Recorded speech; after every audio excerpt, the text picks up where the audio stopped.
Now, the next part I want us to go on to is what is called mechanical energy. So we kind of have an understanding that kinetic energy is when an object is moving. Basically, when it has a velocity, we can calculate that energy.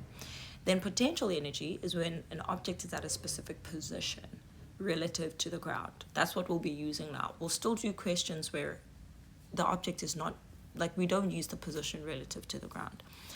So a combination of both of these two, right? So when you look at an object's kinetic energy and you look at their potential energy and you calculate the sum of both of those, that is when you have what is called mechanical energy.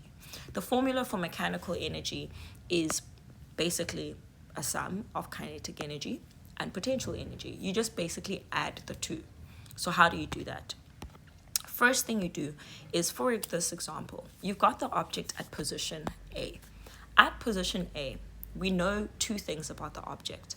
We know its velocity is 0 meters per second. I'm sure you guys are already thinking, no velocity, no motion, therefore no kinetic energy, right? But we can even calculate that to prove it.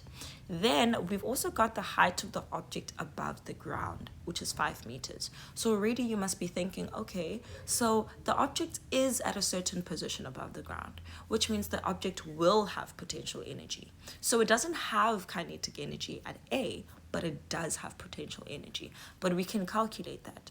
Then you look at position B. At position B, the object is now on the ground, meaning its height above the ground is 0 meters. So already start thinking, probably no potential energy.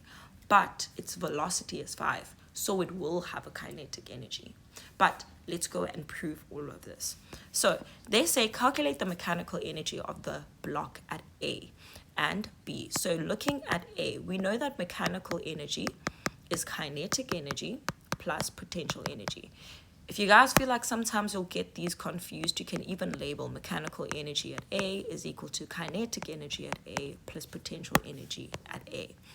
Then we continue the calculation, break this down to a half times mass times the velocity at A squared plus mass times gravity times the height at A.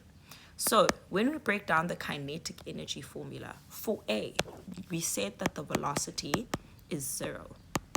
So this would be 0 squared plus the mass, which is 5, times 9.8 times the height at A, which is 5 as well, right? And then from here, we can basically get our answer of 245 joules. So our mechanical energy at A is 245 joules, but this 245 joules is not because of the kinetic energy. It's only because of the potential energy, right? Mechanical energy is definitely the sum of kinetic energy and potential energy, but we can actually say the only energy that the object has at point A is potential energy, right? But all in all, you should calculate mechanical energy like this. Now let's look at point B, right? Same thing. Mechanical energy at B is equal to the kinetic energy at B plus the potential energy at B. So when you break it down, you say a half times mass times the velocity at B squared plus mass times gravity times the height at B. Then continue breaking it down. You've got a half times 5 times the velocity of the object at B is 5. So that's 5 squared plus 5 times 9.8 times the height at B is basically 0, because the height of the object relative to the ground when it is literally on the ground is 0. Then you get your mechanical energy at B as 62.5 joules, right? That is how you calculate mechanical energy. But now, I want you guys to notice something. Why does the mechanical energy change? Why is it that our mechanical energy goes from 245 joules to 62.5 joules?